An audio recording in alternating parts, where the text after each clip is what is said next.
Hi, Richard. Good morning to you. My name is Nicolette. I am the creator for the podcast titled You're Worthless. Read that again. Juxtaposition of your very soul. First off, thank you very much for saying yes to be interviewed today.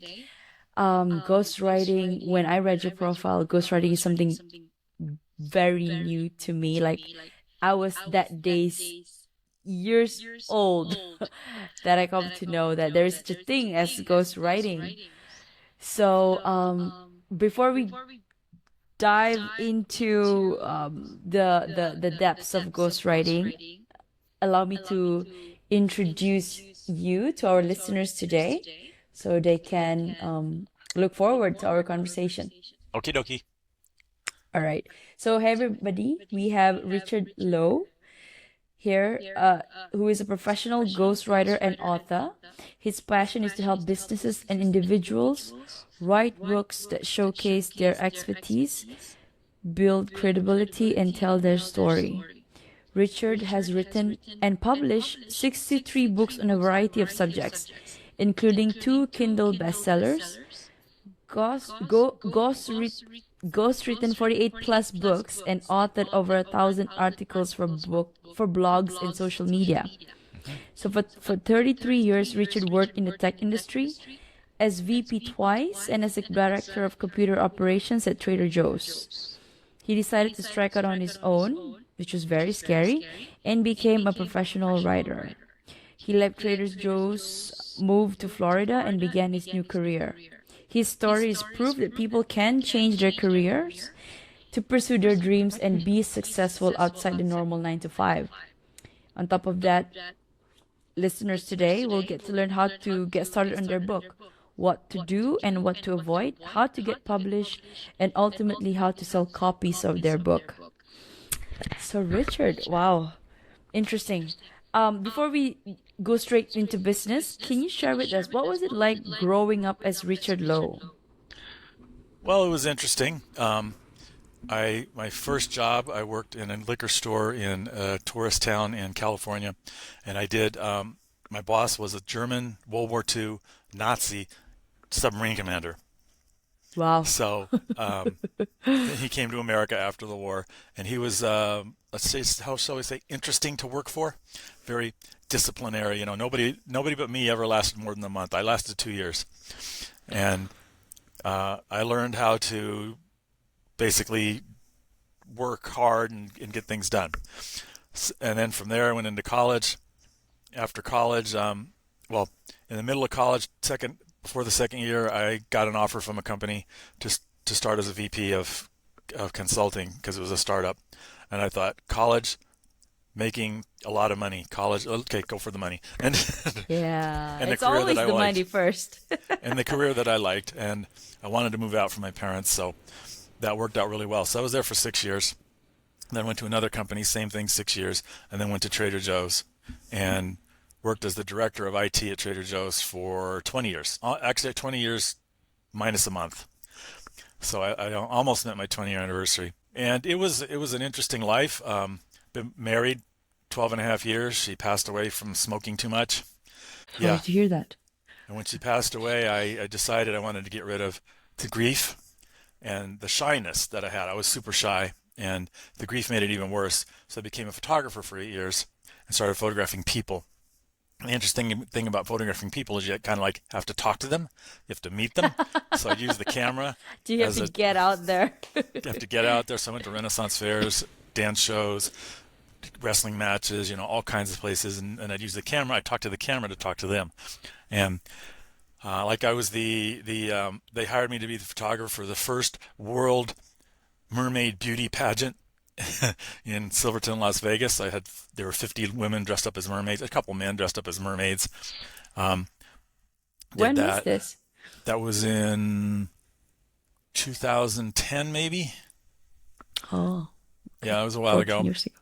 Yeah, and I was a photographer on several dance cruises. The only guy with 150 dancers, and lots of Renaissance fairs, lots of things. And then one day I said, okay, I've cured this. I never cured the introversion, but I cured the shyness. I'm not shy. Shy is difficulty talking to people. Introversion is, introverts take power from being alone. Extroverts take power from being with other people. You put me in a Right. party, I'm exhausted after half an hour. While an introvert's all happy. You put me at home like this, I could do it all day long. An extrovert is exhausted after half an hour. And that's the difference between Yes. the two. So I cured the introversion. And then about 20 years after I started Trader Joe's, I thought, you know what? I don't like working for corporate. I've got some money in the bank. I'm going to quit, move to Florida because it's as far away from California as I can get, and then start my own business. Messed around with a couple of different businesses till I wound up on ghostwriting. Loved it immediately. Just loved writing for people. So in 10 years, it's almost 10 years to the day now, like you said, I've written 63 books of my own, and I've ghostwritten. Now I just started my 51st book. So that's a lot of writing. Wow. So you said you've been doing this for 10 years. Yeah. Can you share with us, for those people that is listening to this episode today, they might never even come across ghostwriting. So what is ghostwriting and how does it work? Well, ghostwriting is where if you wanted to write a book, you would hire me and I would write the book for you, and then you would publish it under your name. My name would not be anywhere near it. So basically, as far as the public is concerned, it's your name. And when you look at books like Hillary Clinton's book or Obama's book or Arnold Schwarzenegger's book and so forth, they're probably ghostwritten. They probably didn't write it themselves. And when you think about it, they're not professional writers; they're celebrities. They don't have writing skills. Somebody's hungry. Yeah, I'm so sorry. Can you hear him? Oh yeah, it's okay. I got a cat too. um, he is just acting up like I don't know why. He was fine just now. Can you give me like 2 seconds? Take your time. Take your time. Okay. I assume you'll edit out this piece. Apologies for that. I assume you'll edit out this little piece before you go live. Yes, yes, I will. Yes, so ghostwriting. Yes. So my first ghostwritten book I wrote when I was 17, and it wasn't professional or anything. Everybody said my grandfather was weird. He was strange. Stay away from him. Stay away from him. He's a little snarly. He's not a nice guy to be around. I wanted to meet my grandfather, so I went and talked to him.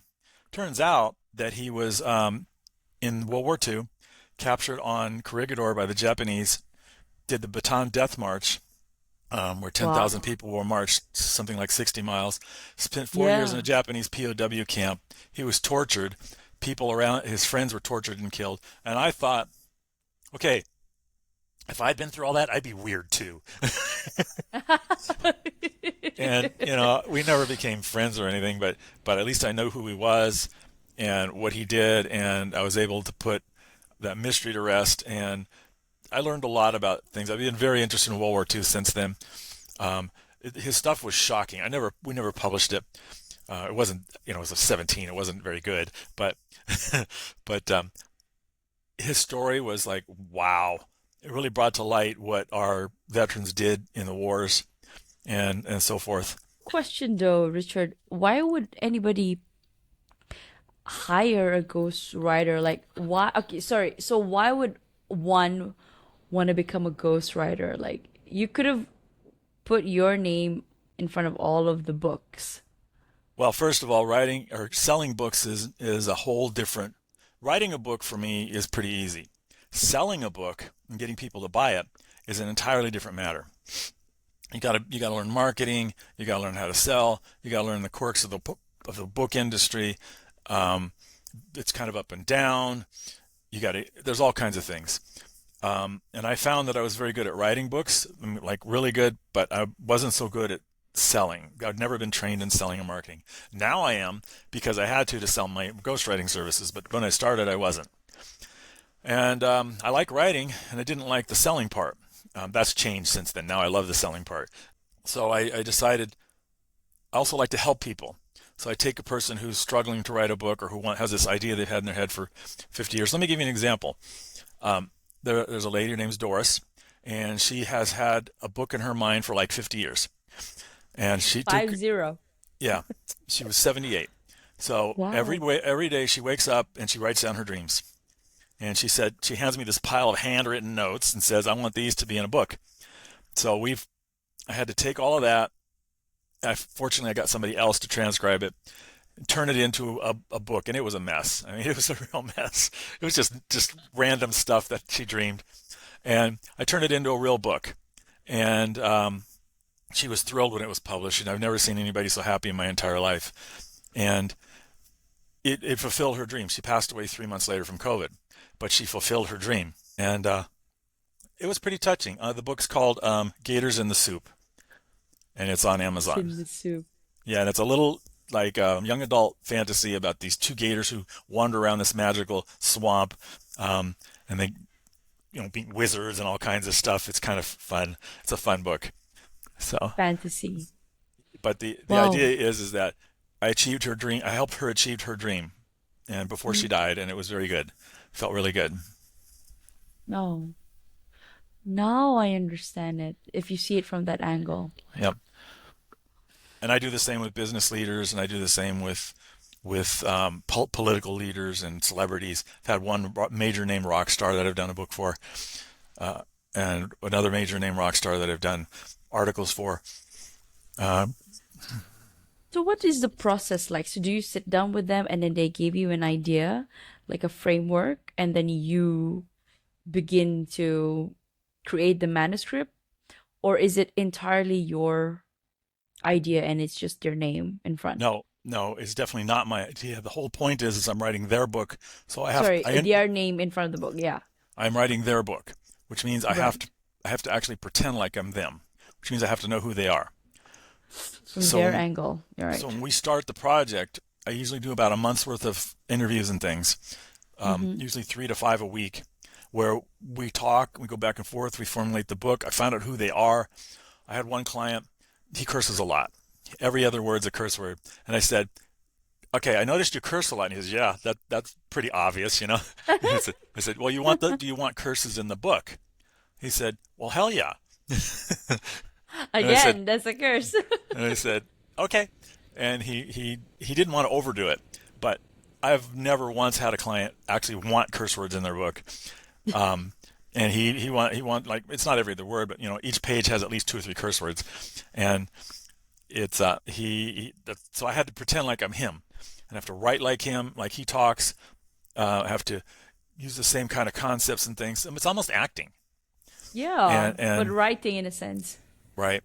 So we spend the Yeah. first month learning about each other. He has to learn about me to trust me because sometimes the books are really personal, Yes, and yes. I was just about to say that, especially when you're talking about biographies and yeah. there was one lady in particular. I won't go into details, but her parents literally sold her into slavery at 14 years old and got her hooked on drugs so that they could make money. And then she escaped and she formed a new life as a Christian, had children, and was happy. And she wanted to write a book about that journey.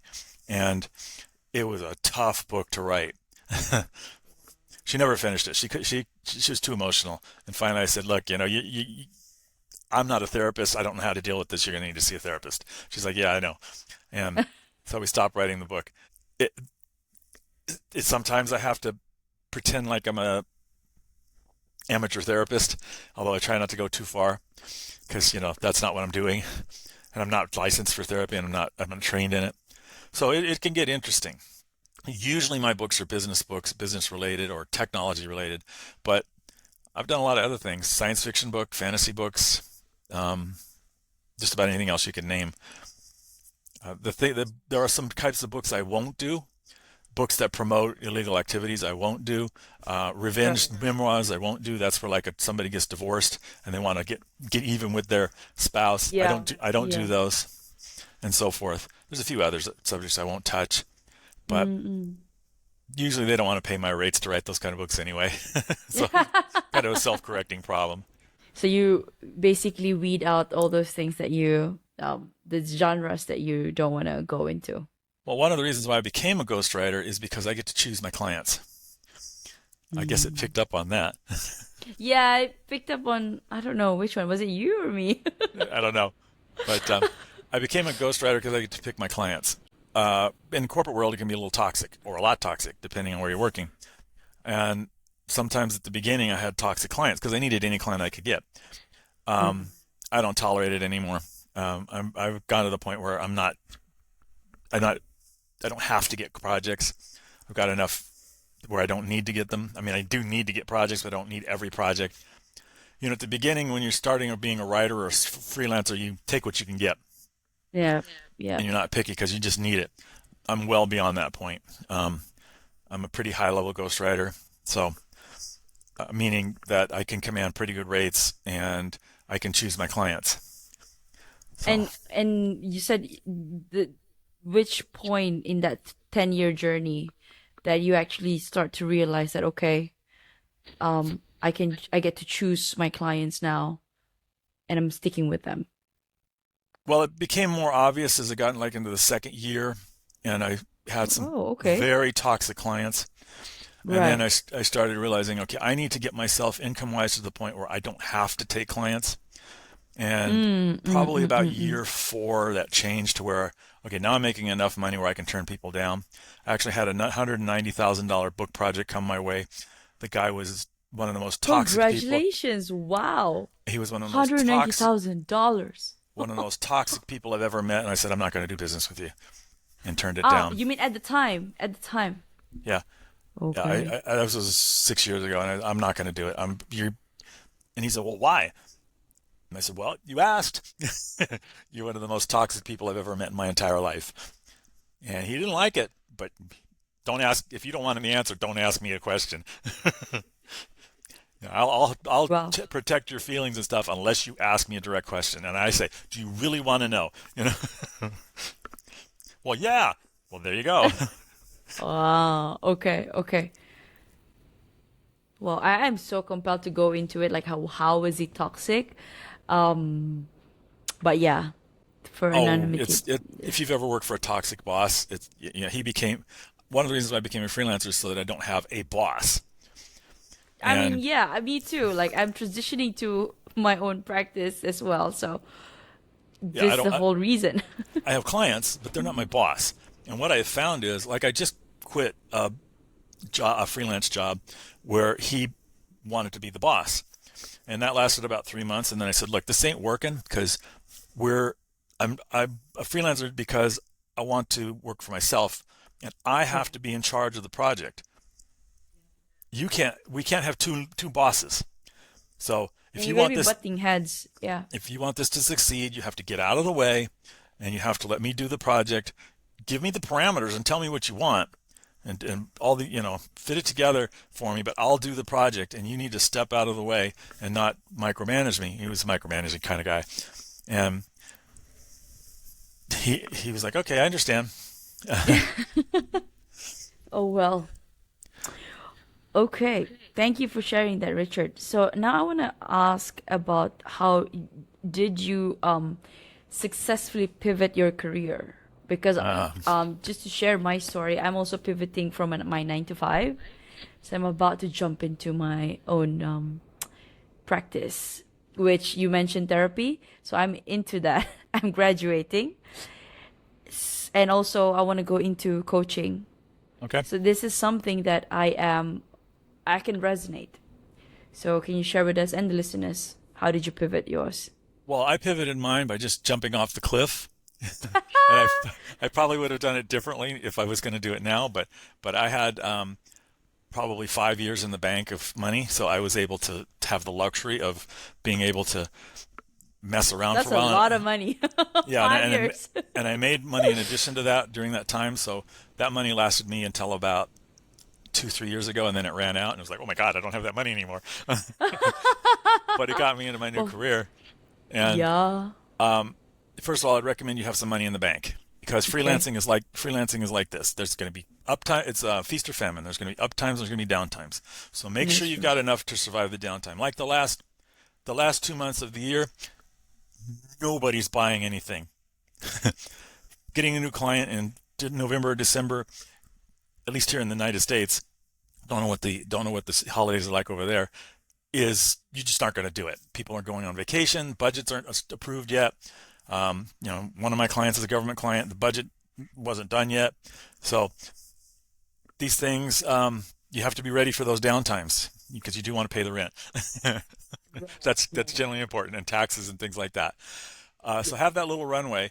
And some people will say have a plan B. And I will say do not have a plan B. Make it so you have to succeed.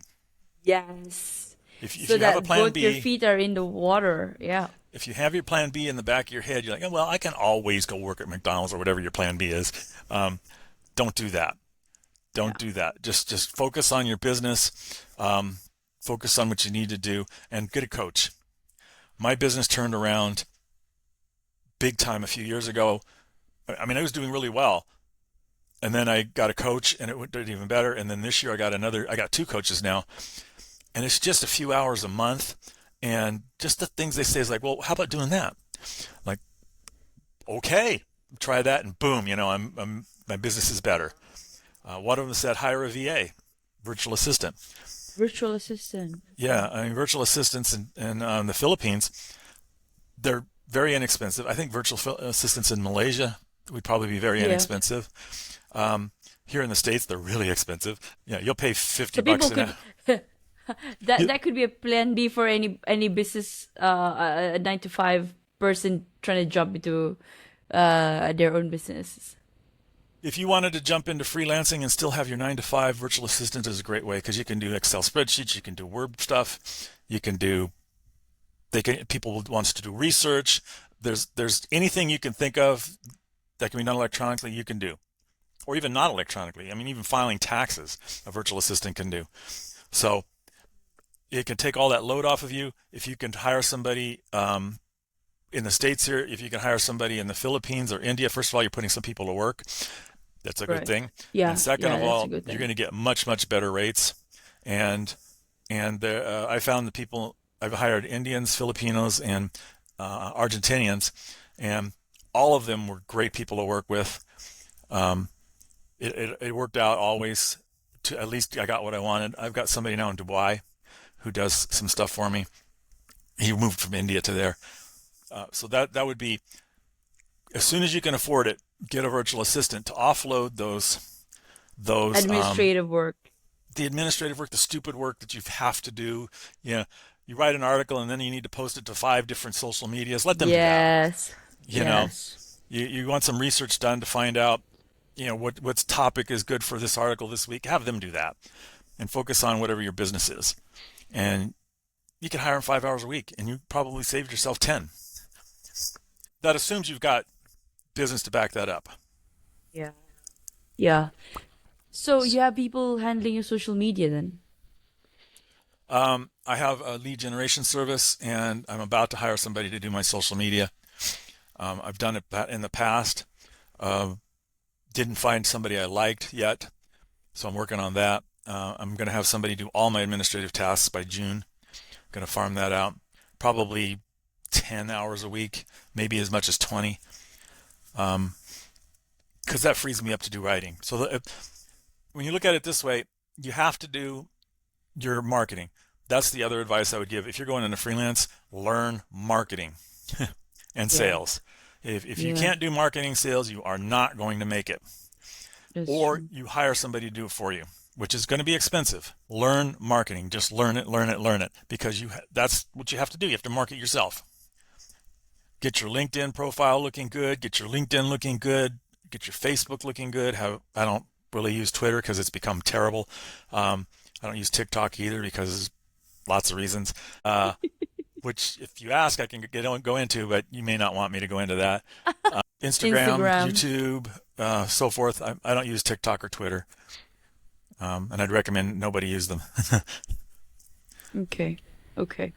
Yeah, I mean, I just got a call, got off a call from a potential marketer for my podcasting and also the business that I'm about to launch. So she was like, "This is my first time hiring somebody like full-fledged to do it for me." So it is expensive, but I it's an investment, right? So I'm still Well, thinking about it. here in the United States, it's tax deductible as a business expense. I don't know what it is in Malaysia, but over here, Yeah, yeah, it's part of it is business. true. Yeah, You're paying for a business. The government wants to support businesses, so you can write it off dollar correct, for dollar. correct. So if I Dollar spend for a dollar, yeah. thousand dollars on social media marketing, I get to write off $1,000, and that comes off the tax. Yeah. No, it comes off the money It's that I make. deductible. It's deductible, Yeah. Yeah. and that's a big advantage because it means you're here in the States. I'm probably paying 40% less just because of that. When you're attracting 40%. Right. Um, yeah. Be very cautious with those. Make sure you have solid deliverables defined. What are they going to deliver with metrics? Because if you're just setting them, okay, just do a bunch of social media posting. How do you measure that? How do you know what success is? Define success and define a time frame for success. Okay, in 1 month you're going to deliver me, like with my lead generation. I said every week I want 3 leads, and he delivers me 3 leads every month. Sometimes it's up, sometimes it's down, but on average. So do the same for the social media. What are you delivering? Delivering is not publishing an article. That's not delivering. What is that going to generate for you? Yeah. It's going to generate leads. It's going to generate a lead being somebody you can talk to. Is it going to generate appointments? Is it going to generate customers? How many? And if they can't answer that question, or if they're wishy-washy, and they will be wishy-washy, but if they're too wishy-washy, because it's hard to measure, but that's something you have to do, because otherwise you don't know if they succeeded. And they can say, well, we published 15 articles for you. And you're like, well, big deal. I didn't get any customers. Yeah. But I'm still paying you, but I'm not getting any. I'm not getting any conversion. No conversion, no money. You're just paying money out the door. So what's the deal? And if you're writing the articles, that's a little harder for them because they don't have control over that. If they're writing the articles, they should be able to define that, or videos or whatever. Are you doing video or podcast? You're doing podcasts. Yes. Are they video Yes. So podcasts? yes. This is going to be a video podcast. Okay, so you're going to be putting them on YouTube and Instagram and a few other places. TikTok, TikTok. Spotify, Spotify is a good place. Apple Podcast is there too. I mean, it's automatic. Apple Podcast. I think Google has a version. There's tons of stuff to put it. Yeah. Yeah. Yeah. Right now, I'm doing it all by myself. But now, if I'm gonna have this business, then there's a lot of, and I'm still transitioning out from my 9 to 5. So, well, yeah, you gotta Hire a know coach, it. a business coach. That third party, somebody looking at what you're doing, can change your entire viewpoint. If you need one, I've got one who I can recommend to you, or anybody who wants it. Yeah. Really Yeah, good guy. that'd be great. In fact, Yeah. I'm meeting with him in half an hour. Awesome. Awesome. So yeah, I think perhaps after the call you can drop me his contact. I will. Thank you. So, Richard, why writing a book is the best thing you can do for your career? Well, what a book does is it defines your credibility, it defines your story, it defines your expertise, puts it in writing in the way that you want to tell it, with the points that you want to talk about, so that then you can then use it to get speaking engagements, media notice, noticed by newspapers and news sites and things. Nobody reads newspapers anymore. News Yeah. sites. You can tell back in those days. Venture cap. I've had 2 customers who got over $1 million each for venture capital because they wrote a book, because they used that as to show their expertise. You have to use, if you're going to write a book as a marketing tool, you have to use it as a marketing tool. Don't just write it and then it sits there. You have to use it. So you have to have a plan. What are you going to do with this book? And it's part of your marketing plan. It's not your marketing plan. It's part of it. And what are the other pieces that support it? Because you have to get that book out there. How are you going to do that? Same as your podcast. If you just did podcasts and didn't promote them, you might get 100 views. Big deal, Whoop-de-doo. You have to promote it. Yes. Same with the book. That's right. So you use your book to promote yourself, and you promote the book at the same time. And you can get on. You can even get Do on. just that Yeah. because I'm putting my content out on this on the social media that I just mentioned, but not on LinkedIn because I was still in my 9 to 5. So now that I'm out of that 9 to 5, so I think I can go out there and say it freely that I'm now a podcast host, creator. I've got a Okay. couple of people who do podcasts, that are in the coaching slash therapist space, you might want to get on their podcast as a guest. Yeah. Yeah, that'd be so great. Yeah, I can send you Awesome. those. If I don't send you this stuff, remind me. What am I Okay. supposed to send you? I'm supposed to send you something already. Oh, the coach. So, the business coach that you're meeting, and Coach. then the contact, which you said there's also a podcast host and slash therapist slash coach as well. Yeah, the one I'm thinking of is a super nice lady. She interviewed me for one of her podcasts. She does guest stuff, and she's pretty Awesome. popular. Yeah, Where is she based? I think she's based in U.S. I know she's in the U.S. I'm not sure where. Okay, okay. It's, Because I'm supposed to go on one podcast. do all the guest podcasting you can. Yeah, In yeah. I fact, I think have a I link. would. I have a link for you for a company that will help you get on podcast as a guest. It's the one Thank I you. use, and I'm getting probably well, I think I got you through that. Actually, Ah, you know what I'm talking right, about? right, right. Yeah, yeah, Podmatch. yeah. Yeah, yeah. Yes, yes, yes, Okay, I don't need to yes, send you that yes. link. You're already on it. Okay, I am on Podmatch, but I'm just the host right now, so I'm not I'm not dual, yeah. I've been But I would getting be, yeah. I've been getting 3 guest spots a week. So it's Fantastic. and 3 good guest spots. Well, besides this one. No, I'm kidding. Ah! Just kidding. Just kidding. Gotta laugh. Gotta laugh at life, right? I love laughing. I think that's I the can tell. best I can medicine. tell. So, Richard, how do you land big writing clients? Marketing. Um, the first thing I do is lead generation. So I have a guy out there who uses Sales Navigator on LinkedIn. He's in he's in Dubai, and he just uses Sales Navigator every single day to get those leads. And I wind up talking to generally about 2 to 3 a week. And I have to know my target audience exactly to do that, and I'm getting pretty good results on that. Generally, I'm able to turn a couple of those a month. Now, my clients are big ticket clients, so if I turn 3 every 6 months, I've made well over 6 figures just for 3. I'm talking to a big shot. Yay! Yeah, I charge about 60 to 100,000 for a book. Oh, wow, wow, wow. Yeah, Okay, wow. and I get it, Well, which still I'm like flabbergasted, but still it's great. I love that for you. Yeah. Wow, Richard. So I don't need that many projects. I aim for usually 4 or 5 a year, and um, And you're set. but you have to keep the marketing going, otherwise it tends to sag. And I found that out Yeah, the yeah. hard way, man. You let that marketing drop. It takes six Yeah, months to get it back what up. happened? Yeah, what happened? Can you share?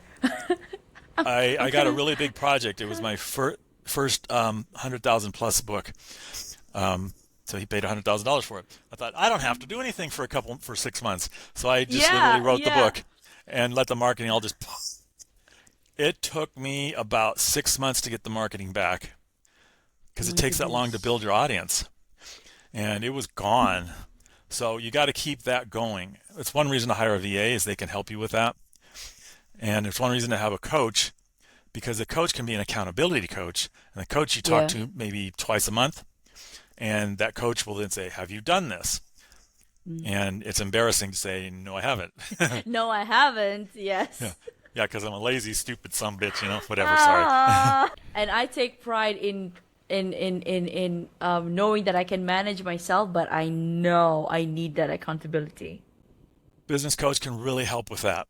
And the guy I'm thinking of is not horribly expensive. So But for you, because you're earning 6 figures now. he's not expensive at all. I'm not going to name his rates. I don't do that, but you can Okay, talk to him. okay, sure, You sure. set up a Yeah, time. yeah, yeah. I'll take that I'll just separately tell him with there's him. this weird podcaster who wants to talk. Okay. Ah, Her name of her podcast is "You Are Worthless." I mean, can you imagine? I mean yeah, that's why people do a double take on that. I did, and then I searched for it and I couldn't find it in my email, and you had changed it in the email to "You Are Worthy." Yes, it's your worthy. So that's what I said. It's a juxtaposition. Yeah, it was. I So thought it was cute. I thought it was cute. cute. Okay, Richard. That was a I'm good talking thing. to a writer. That's a good thing. Is that a good thing? I thought it was clever. Let me put it that way. Thank you very much. I will take that as a compliment. Whew. Okay. So, how do you publish a book? Well, there's several ways to publish a book. Mm-hmm. If you want to use it as what I typically write for authors is a marketing tool, you self-publish. You do not self-publish directly on Amazon. You self-publish it through a company called Draft to Digital, who then publishes on Amazon. Draft to Digital lets you put it into libraries and bookstores. Amazon, they say they do, but experience from other writers is they don't. So they Draft to Digital will put you on those lists, so then you can then market to libraries and bookstores. Right. So Also, you go through an agency, some sort, well, and then let you would them. probably hire a marketer who knows libraries and bookstores, and then let them do it. Because Okay, like it's Barnes and Nobles. Are you saying those kind of Barnes and bookstores? Nobles, the smaller bookstores. There's hundreds of bookstores all over the world, thousands of bookstores, and then libraries like your local library. Popular, Kinokuniya. I'm starting to name the bookstores that I have in Malaysia. Okay. The big thing about libraries in the States is they rent the books. So what happens is they get the book for free digitally, and then somebody reads it. You get paid per page. Commission. Yeah, Nice. yeah. So you get paid for every page that's read. So it's probably like a tenth of a cent per page or something ridiculous. But if they read the whole book, But still, yeah. so it becomes steady flow. So you just hire somebody to market to libraries, and they get it into libraries. And there's like 40,000 in the U.S. I don't know how many there are in Malaysia. It's a long. Okay. Yeah, there are a lot in the U.S. Every city has basically a public library system here, and that's funded by the government. And people you do use them. So you publish, that's self-publishing. Then there's traditional publishing, which is through a big name publisher. That Right. requires an agent and a book proposal. You have to do those two things. A book proposal is something which I can write, which helps you market your book to publishers. It's a book. So that's a Basically, different channel. it's Okay. basically a book to market a book. A book So to market a it's book. first couple chapters, a synopsis, who are you, those kind of things. How are you going to market this book for them? How are you going to help? All kinds of stuff. You're basically telling them, here's this book, here's why it's important, here's why people will buy it, here's who will buy it, and so forth. That's called a book proposal. You find an agent who then shops it around. And hopefully, and book proposals are Till not cheap. then, They are not cheap. But then what's the they, entry point price like? 15 to 30,000 for a book proposal. Oh my God. Well, when you consider on the other end, what if it's published traditionally, you probably can get a $15,000 to $30,000 advance, and then you're getting 6% royalties on top of that. So you're going to be making money, and then if that turns into 2 or 3 or 4 books, because if it sells, you're making more money and more money. So it's an investment.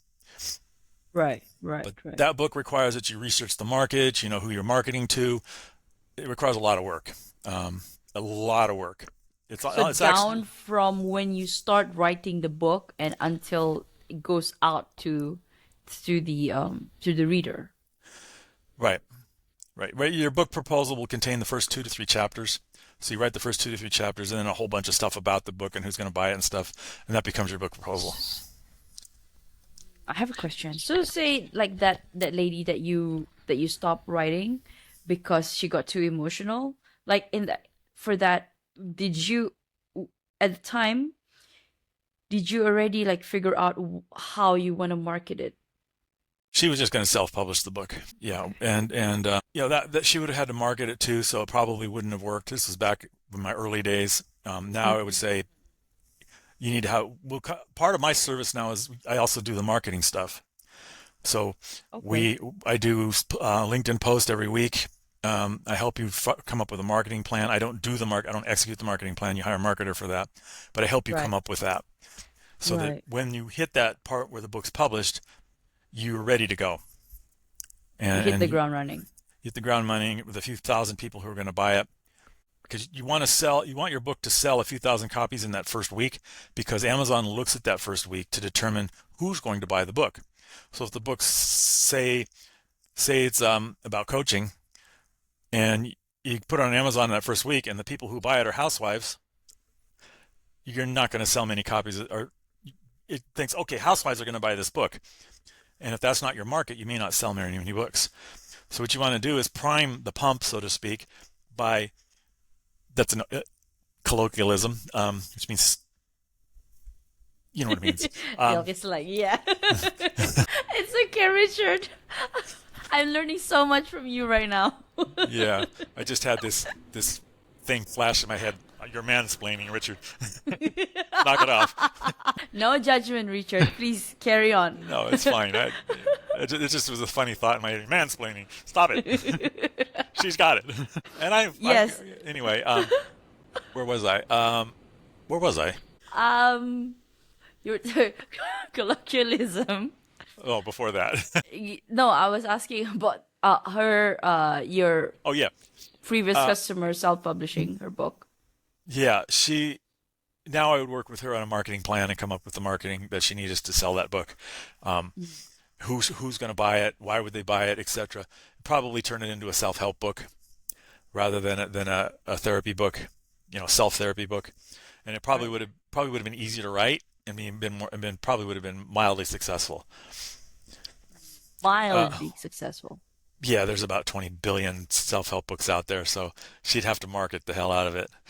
Oh, whew, it's a cutthroat world out there. I'm learning so much 10,000 books are every published day. every single day on Amazon. Same on music. Yeah, 12,000, is it 12,000 it's a lot. songs? Yeah, it's a lot. But most of it's garbage. All you have to do is differentiate yourself, and that's what marketing is about. That's true. That's true. Differentiating yourself. Why are you different? Why should they download your book or Why I'm your unique, music right? or your You're video or worthless, whatever? Yeah. but you are worthy and you are enough. I mean, when you think about it, I think that over 1 million videos are published on YouTube every day or some ridiculous number. How do you go Yes. viral? Well, you have to make your video stand out. True, and It also you got to take into account the algorithms, and every platform has different algorithms. Like, could be as okay, simple as having a famous rock star look at your video and show it, like it. I mean, it could be that simple, or it could be as complicated as could be. coming up with ads and stuff. It just depends. Yeah, It kind of it's a trial and depends. error. Yeah, Yeah, and going trial and viral error. doesn't actually do anything for you because the question is, does that viral convert into money? Correct. Yeah, You can at the have end of the 5 day, million views and big deal. Did you make any money off it? exactly. And if it's consistent, then good. Now, if you're And if it's making just a money off of one-time off, yeah. if you're making money off views, that's one thing if you're monetized. But I bet you most people on that first video are not monetized yet. I have published 230 videos. Fine, okay, 39 episodes so far with some snippets in between, so that's 200 plus videos, and I'm on 29 subscribers. Yeah. Shorts are like the ones getting the traction, but the videos are like, yeah. So I have to really revisit that. You need to do influencer marketing. Find an influencer who will repost it. Find somebody like Yeah. Rihanna or Taylor Swift. Richard, Become their that friend. can't, Ask them I to can't post a video. even Make a video about Taylor Swift. I mean, I don't know. A funny video. and get sued by her. Make it a good video. Yeah, yeah, right? Self-worth, because she always talks about herself, anti-hero, you know? Make a video about Why are how you an she how anti-hero? she how she she helped you and you watched her and you had this, oh my God, I can make it because she did blah blah blah, and then post it on her feed. Tag her. Tag her. That's the word. Do stuff like that. It won't always work, but sometimes it will. Ooh, thank you. And this is why I love talking to people. You just Yeah. given me an idea. Yeah, Thank you you so want much. to get bigger. You're going to have to get on the coattails of somebody else and have them help you forward. And you can do that in any number of ways. Like I said, write a nice video about them with a good script that just says, "This person really changed my life when I watched." And of course you're going to be lying, but no, I'm kidding. You're not going to be lying. Make it truthful. I watched Taylor Swift and she changed my life because I realized that anybody can make it, and I can make it. If she can make it, I can make it. And here's how she did this. And there you go. Put that out there and just wait and see. And if it doesn't work, do another one with a different slant. Okay. Try it. I will. What do you I got to will. lose? Yes. Nothing. But keep it nice, and they're not going to sue you. Yeah, okay. I'll keep that in mind. Uh, So yes, Richard, what is next for you? I want to. I'm enjoying the business, and I just want to keep it going for a few more years, and see what happens. See how far I can take it. Want to do a celebrity. A celebrity that I'm really looking to do is Keanu Reeves. I'm trying to. Yes. I'm trying to figure out how to get in front of him. Celebrities have all these walls around them. How do I get through the walls? But Keanu Reeves is somebody I definitely would like to do. I'd want to do Arnold Schwarzenegger, but he's already written his book. So, but Keanu Reeves is somebody. Keanu Reeves is a good one. Keanu Reeves would be good. There's a couple other celebrities. I'd love to do one of those people, more of the nice celebrities. Hugh Jackman is another one I'd love to do. Matthew McConaughey. McConaughey, maybe, yeah. Yeah. These in my mind seem to be the good actors, who aren't like. I Yeah. get you. Yeah. These would. I get what you mean. Good. Yeah. Yeah. And someday maybe even do a like a President of the United States memoir or something. I don't think small. Can I feature you? Are you viral in your social media? Can I just tag you? So this is how I exploded my marketing, my YouTube, my whatever, TikTok. Feel free to slice and dice this any way you want. I will repost Can I tag them. you? Yeah. Thank you so much. If we're not connected on LinkedIn, connect, and I think we are. I will. Yeah. I think we are already. Yeah. And I'm connected on Facebook. But I will double check and triple check it. Yeah, and friend me on Facebook. I've got 3,000 dancer followers on Facebook, and dancers and circus people and Renaissance people. I will. Yes. Okay, Richard. 4 more questions. What is your heart's greatest wish? Peace for mankind. Excuse me. Peace for humankind. Has anyone ever told you that you actually got a good sense of humor? I've actually thought about doing stand-up comedy, but you should. I was just about to say that. It would be funny. Or improv. Improv. That's what I mean. Yeah. I've done Toastmasters, but Toastmasters is a speaking groups here. There's one in every city. I know Toast. Oh, so improv and stand-up comedians are the same thing? No, right? Yeah, no. Improv, stand-up comedians probably have a fixed act. Improv is coming up. Why am I defending? I know you're a writer, and me getting defensive right now. No, they're different. Well, stand-up comedian thank you so much. Stand-up comedian could be improv, but a stand-up comedian doesn't have to be improv. Be an improv, yeah. Okay. We got about 5 more minutes, and then I got to run. But okay, peace for mankind. So, okay, I'm gonna go straight to the last question. If you could create a quote right now for you to leave to the audience listening and the world as your legacy, what would it be? You can stop Keep writing. You can stop doing the 9 to 5. Just people put themselves in boxes, and if you're doing a 9 to 5, you're in a box. Don't step out of the box. Get rid of the box. Why are you in a box? Beautiful. The box is a prison. Just vaporize it. So get rid of the box, but stay in that 9 to 5 and just start doing other things. Is that what you mean? No, you're in a 9 to 5 because you're in a box. Right. So get rid of the box and look at the world. Which is the 9 to 5. And then see if you need to be in a 9 to 5. Maybe you like that. Maybe you don't. But you could probably do better with your life than being in a 9 to 5. I almost certainly. If you're comfortable being a 9 to 5, then more power to you. But I'll bet you that anybody can make their lives better if they take a look outside and go, you know what? I have always wanted to be a singer, dancer, writer, a podcaster, whatever, coach. And then start it as a second job while you're still working. And if you really like it, figure out how to make it happen. Why not? Why not? Yeah. Exactly. And if anybody's in your way, it's time to cut them off. It's time to get new friends or whatever. Yes. Oh, final thing is don't put up with anybody tearing you down. Thank you. Because we tear ourselves down enough in our own minds. Well, we don't need other people helping us. To do that, yeah. Yeah. Thank you so much. I will take that with me. Okay. So, Richard, it's been a pleasure and an honor to talk to you. Yep. I will be connecting with you on all of your social media, Please do. and I'll be riding on your popularity. I You don't said have. I'm not that popular, but I do think you're feel being too free. humble. Feel free, and I'll send you anything that I can to help out. Yes, and the contact just now. That'd be so I got great. two things to send you. Yes. Yes. Okay, perfect. Okay. Thank you, Richard. You have Thanks. a fantastic day and You a too. great life ahead. Thank you. You too. Thank you. All right. No. I'm in Clearwater, Florida. Florida, right? I'm Hmm. in Kuala Lumpur, Malaysia. Okay. So nice to meet you. That's a long walk from me. Oh yeah, I think from LA it's about 8,000 miles away, but I'm not Yeah. too sure of Florida though. We're 3,500 miles closer Oh, via okay.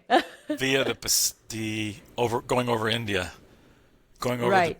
going over the Going Pacific. It would over be towards Japan, right? Yeah. going towards Japan to be 3,500 miles longer. Right. Right. Yeah. Well, okay. Shall we start? Sure. Why not? All right. Whew. Okay.